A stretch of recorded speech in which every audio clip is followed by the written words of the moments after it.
Greetings! Several months ago I received a call from a friend who now lives on the West Coast. He contacted me for automotive advice, a subject I've helped him with on numerous occasions since high school. He had recently brought his 2008 Honda Civic into his local Honda dealer to address an engine light and rough running issue. The symptoms were that the engine would stumble upon acceleration. The Honda dealer gave him a repair estimate totaling roughly $3,000, which included, in addition to several high-profit maintenance and services, replacement of all 8 coil packs. It seemed to me they were trying to get him to trade in his car, as they also included a trade-in valuation of $500 towards the purchase of another vehicle. Based on his description of the problem, I suggested he bring his car to the local independent mechanic and have all 8 spark plugs rather than coil packs replaced instead. Well, he did, and that fixed his problem for just around $200. My friend's experience is why I am making this video. I want to show my viewers how, with simple hand tools, they can maintain their own vehicles while saving a ton of money in the process.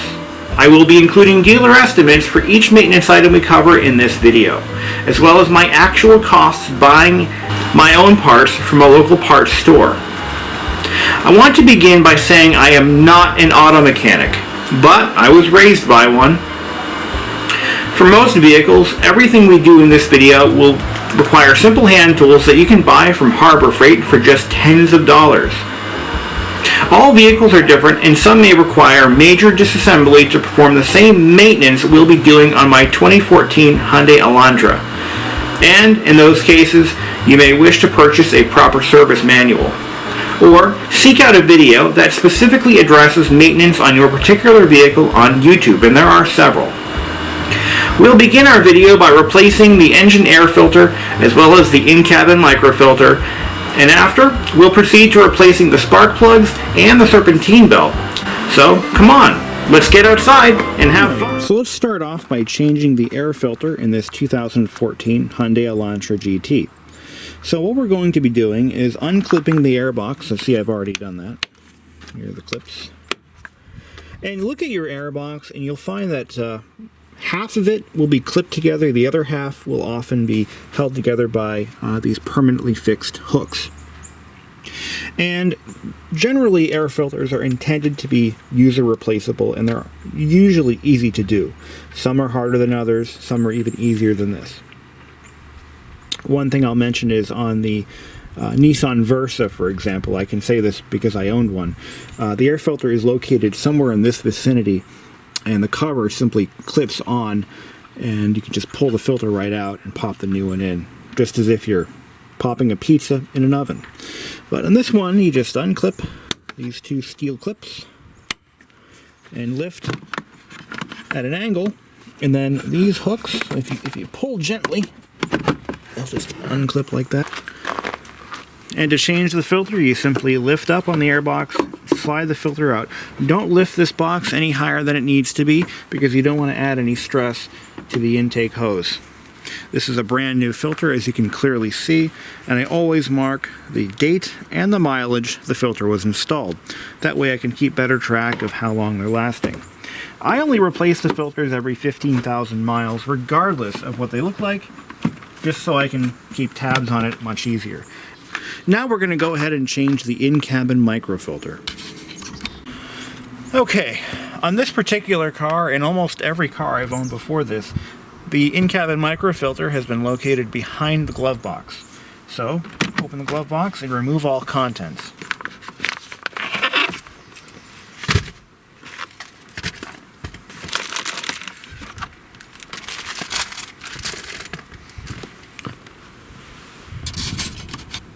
The next thing you're going to need to do is locate the glove box retaining clips. Now, Hyundai makes it pretty easy. What you want to do is lift the glove box up gently with your knee, or an object or what have you, and then reach inside and rotate these clips counterclockwise and pull them straight out, like that.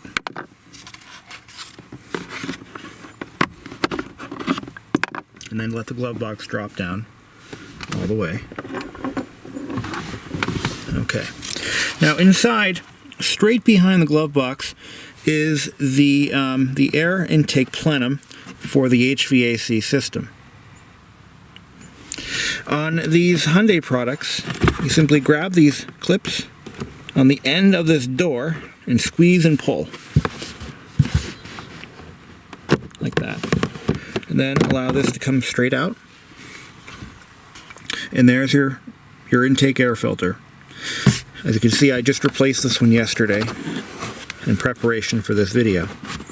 And the filter just slides out. It's important to note the airflow direction. The filters are generally clearly marked with an arrow. I can't speak for any other cars, but on these Hyundai Elantras, the airflow is in the downward direction. Because the blower, if I reach down in here, I can feel the blower motor. And that's sucking the air from the front air dam or plenum and pushing it down into the air ducts. So we're going to go ahead and slide our filter back in. And where is it? Just like that. Once again, clearly marking the date of install and the mileage. Generally, these filters are good for about, I change them about every 15,000 miles.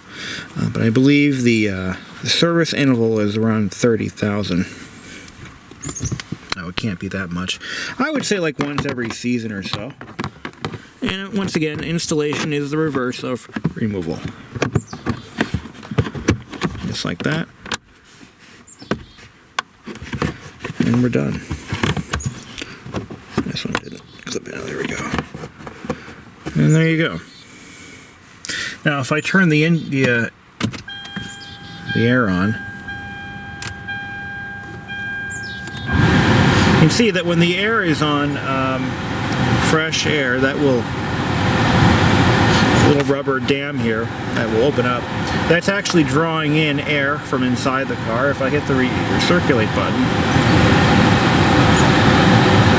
with the doors closed, I think it'll behave differently. But anyway, I'm again getting off track here.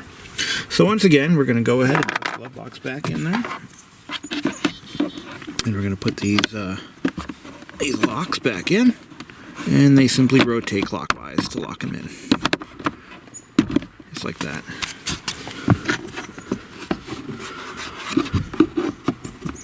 Now, I did call around, and to do both of these filters, my local Hyundai dealer was going to charge me around $80, but I did it myself for approximately half that.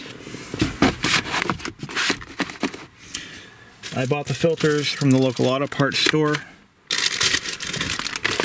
and they cost me, it was $15 for the in-cabin microfilter, and it was around $25 for the engine air filter. Now we're going to do something a little more involved. We're going to call the Hyundai dealership and find out, number one, what it's going to cost to replace the spark plugs and the serpentine belt. These are two things that this car doesn't really need right now, but I wanted to make this video anyway, so let's go ahead and get it done.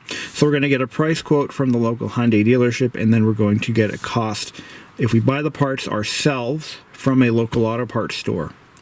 And let's see how it goes. Yes, hi. I'm looking for Hyundai service. Yes, hi. I'd like to get a price and some work. I've got a 2014 Hyundai Elantra GT. No. I'm looking to do the spark plugs and the serpentine belt. I don't. It's the 2-liter GDI engine. So $299.68. All right. Let me see what I can do, and I'll get back to you. Not today. All right. Sorry, sir. Thank you. Bye-bye.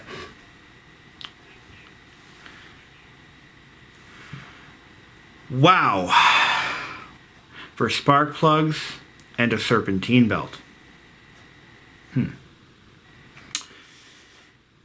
That's a lot of money. He wanted $200 for the spark plugs alone. $190. or something like that. And then the belt was another $100. Holy crap. If only there was a cheaper way. Is there? Ha. Let's see. To a random auto parts store's website. Let's just do O'Reilly's because they seem to be a reputable national chain. And I start searching for parts for this car. And the car currently has NGK Iridium laser spark plugs. These are the most expensive plugs they sell. This is what's inside the engine. I've already verified this.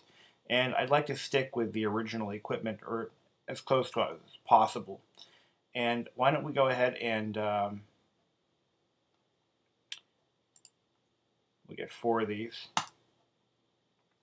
The belt that's currently installed in the vehicle from the factory is a Gates serpentine belt. I don't know the exact number, but this tool will tell me. Yeah, that's it. It's a KO60505. That's $26.99. View cart and checkout. Now we're just doing plugs and a serpentine belt, just your typical 75 to 100,000 mile maintenance items. There really isn't a lot of maintenance needed on this vehicle, so this is all we're going to do. I'm going to do 4 plugs,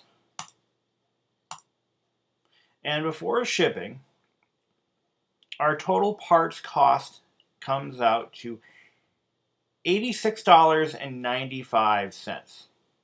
So 300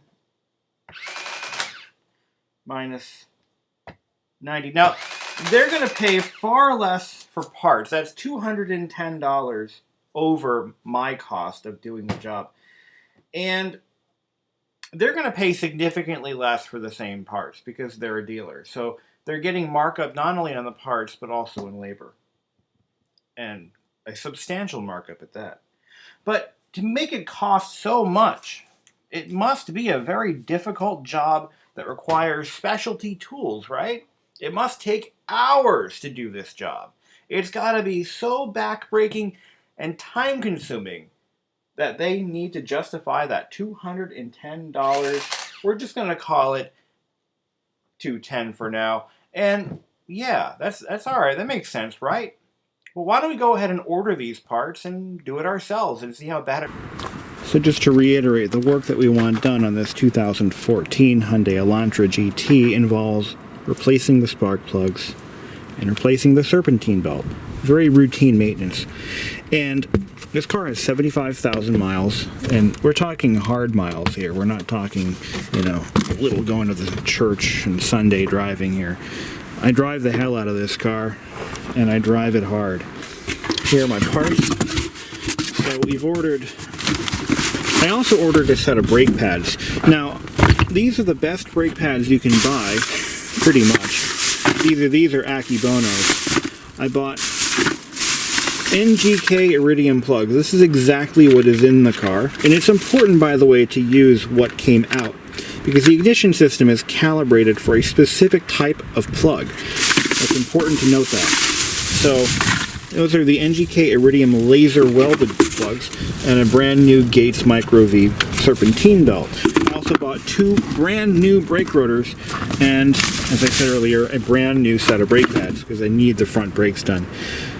All of this cost me just over $220, including shipping. So, I couldn't order these in the store because they didn't stock any of these things, so I had to go buy them.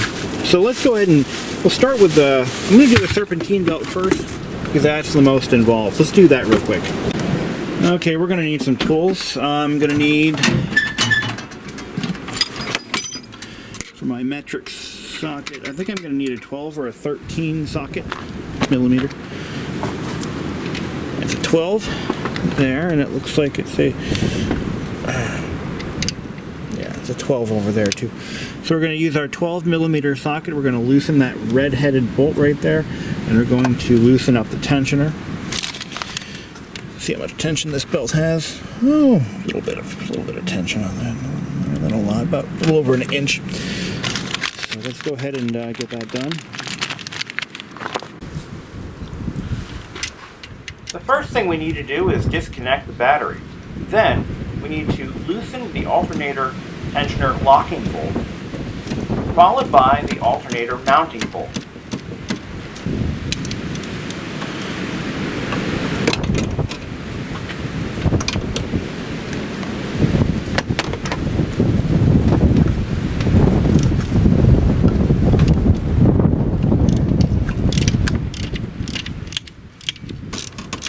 With the alternator loose, we can now loosen up the tensioner, which will cause the alternator to drop downward, loosening the belt.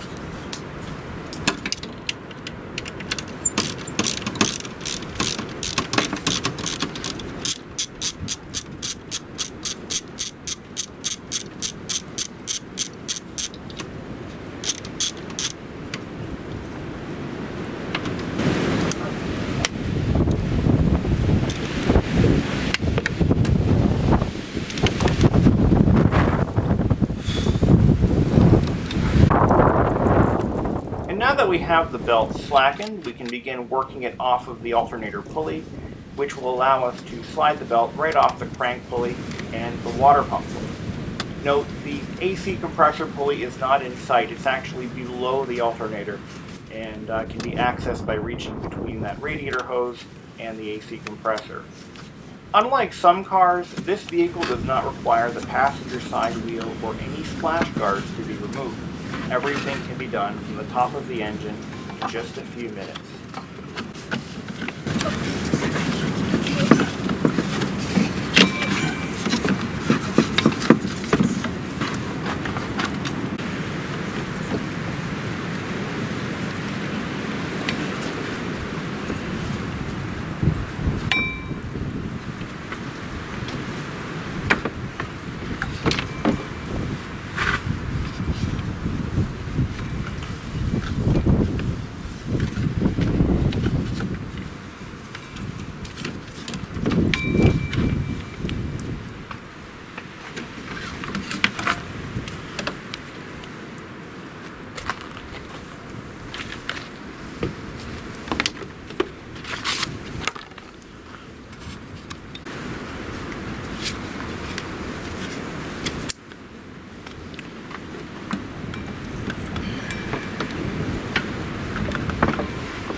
And unlike the shop that was charging $200 an hour, actually it works out to be about twice that, around $400 an hour, I am actually working in a driveway in front of my condo. It is 25 degrees outside and it is about to snow.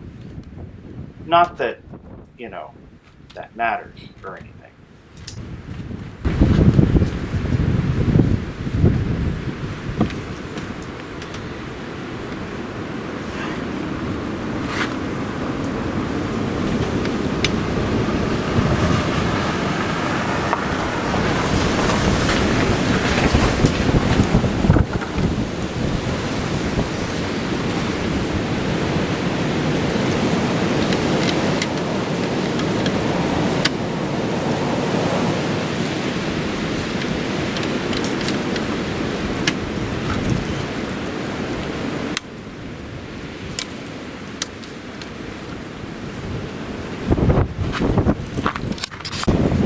Okay, we got the belt routed. It was a little difficult because it's a new belt and it is below 30 degrees right now. It's like 25, so I didn't want to maneuver.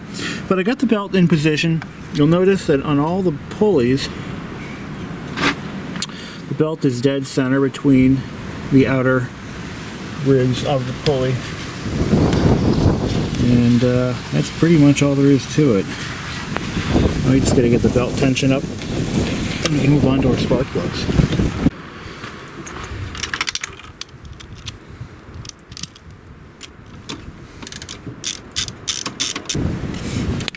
We want about ½ an inch or so deflection.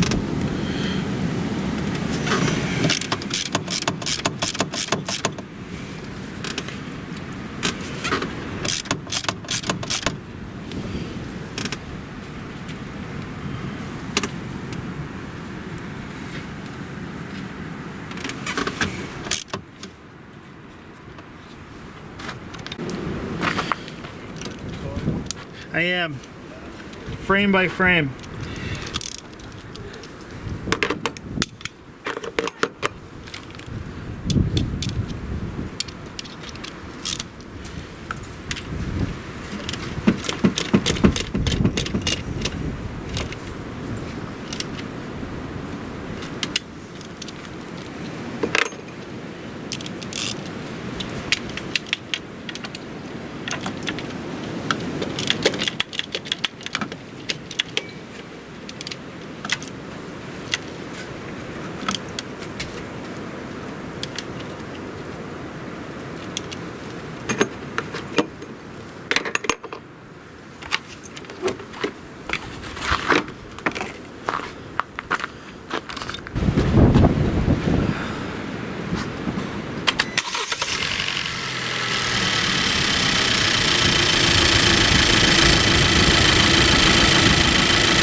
As you can hear, the belt is nice and quiet. I've got the air conditioning running and I've got all the accessories turned on.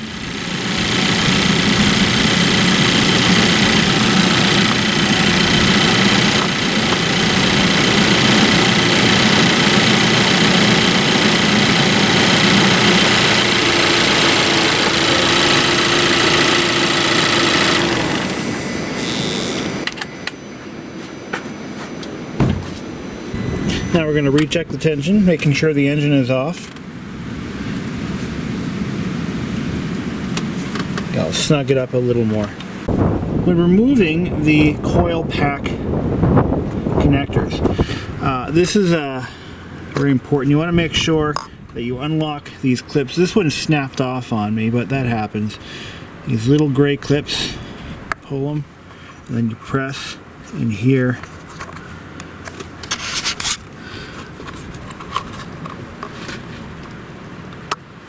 That, and they unlock like that.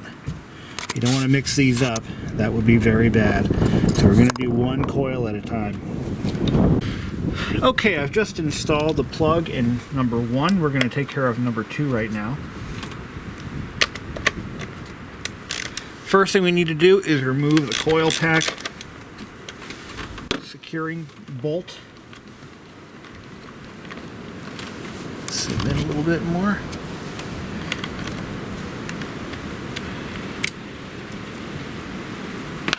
Put the stuff in the little rain gutter here. Then we're going to gently remove the plug. And we're going to get the coil pack out of its hole. Now it's important at this point to take a look at the coil pack boot and make sure there's no water, moisture, oil, or anything like that on it. That would, if you find that the coil pack is wet, that can indicate an oil leak or possibly a water intrusion problem for when you're washing the engine. If that were to happen, you want to make sure that you go down in there and blow it out with a compressed air hose. Because what will happen is once you remove the plug that's in there, all that's going to drain back into the engine. And I'm going to take a look myself, and I can see there's no signs of an oil leak or anything like that.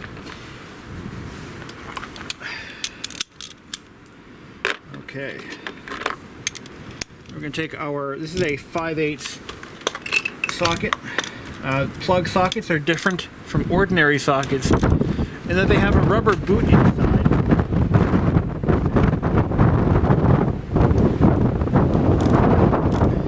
That prevents the plug from falling out of the socket during removal or installation.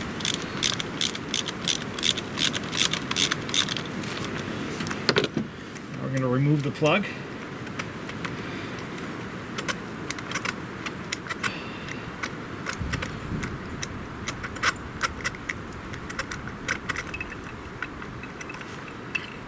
Okay, let's take a look at our spark plug. This is how you can tell what kind of firing conditions your engine has.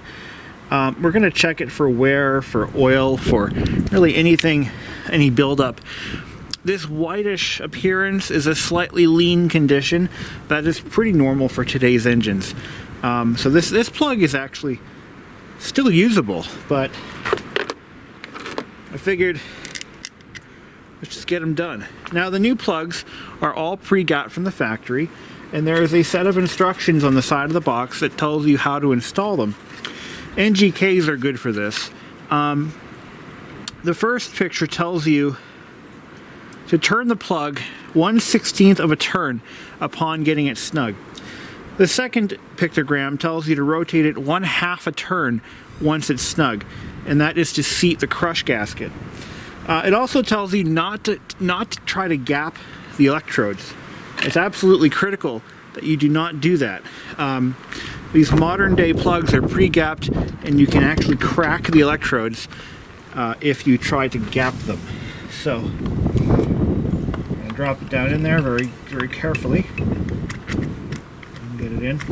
In the old days, it was common practice to put never sees on the threads, but from perusing boards and looking at my factory service manual, it doesn't appear to be any need to do so. In fact, never sees may even be harmful for thermal efficiencies and even getting the torque correct. So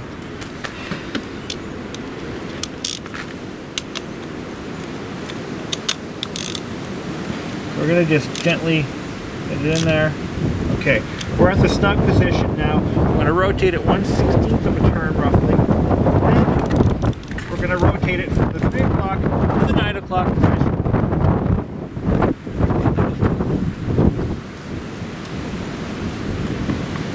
So he doesn't want to go any further, so I'm going to leave that alone. Okay. Once you've got your spark plug installed correctly, take a look at your coil pack, make sure there's nothing obviously wrong with it, any cracking, any liquid damage or anything like that. I'm going to just pop it back in.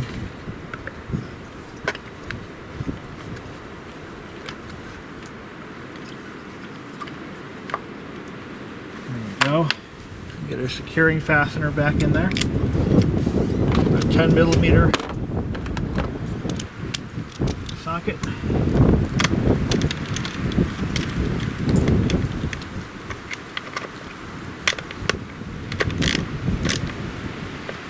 There we go. And reconnect the electrical connection. And if still intact, you can press in the locking fastener and it's done. Now we're going to do number 3 and number 4. I'm not going to bother filming those since it's all the same stuff. And we're done. I will mention that getting the number 4 plug and actually the number 4 coil out was a bit of a challenge because I didn't want to remove the high pressure fuel pump fuel feed hose. But I found that by unclipping the secondary retaining clip, I was able to get just enough clearance to get it out. You have to rotate it a little bit, but it'll come off.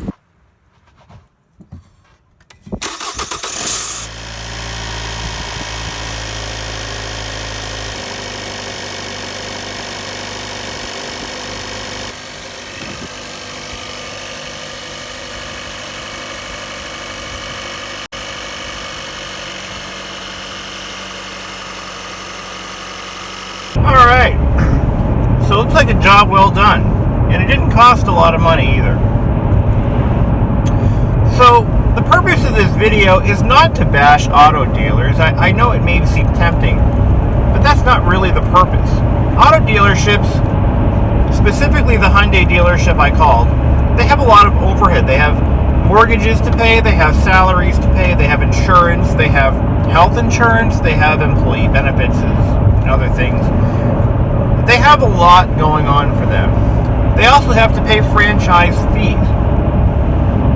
So that $200 an hour that they would be charging when you figure it all together for this job, you know, that gets absorbed very quickly by other costs. The point of this video is really to show you how easy some of these jobs really are to do, and that with just a couple of hand tools and a local auto parts store, you can really take care of your car without paying someone else to do it. There are certain things that I do not do myself anymore because I live in a condo. And the risk of spilling chemicals onto the ground and getting found out by the condo association or causing environmental harm is too great for me. For example, I still bring my car in for oil changes. I bring it in for coolant flushes, brake flushes, transmission flushes, stuff like that. And of course, anything covered under warranty. This car has less than 100,000 miles on it, so it has about 25,000 miles left of the factory warranty, at least as it pertains to the powertrain. So there are some things that I'm more than willing to pay extra to have done. But things that I can do myself, for example, belt changes, brakes, spark plugs, and a few other odds and ends, it really pays to just do it myself. As for this car, you know, I gotta be honest with you, and a lot of people are gonna, comment, oh, it's a Hyundai piece of crap, yeah, okay. Well, you know what, the 80s are over, and they know how to build cars now.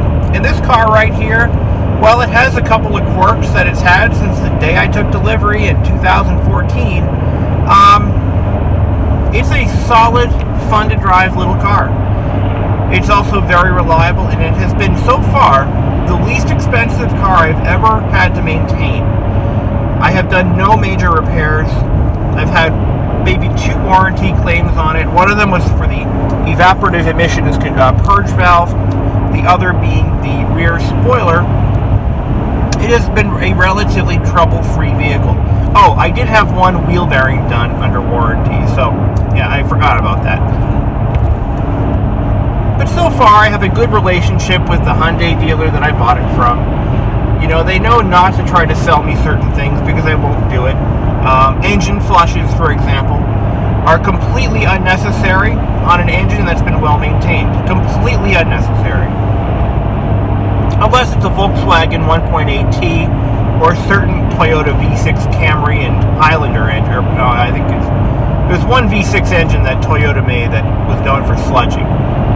But for the most part, you don't need to flush your engine. So they don't try to shove that down my throat normally. There are some things that you can trust a dealership to do, and some things you can't. There's one other thing that I have done on a regular basis on this car, and that's a GDI intake cleaning, where they use a DG product to clean the intake and the valve backs, or the valve frame. It's a common issue with GDI motors, where they tend to carbon up a little bit, and it can cause the engine to stop running if it gets bad enough, and will require the cylinder head to be removed and the valves cleaned in extreme cases. But that's all I have for now, and thank you for watching. And take care of your stuff, and it will last.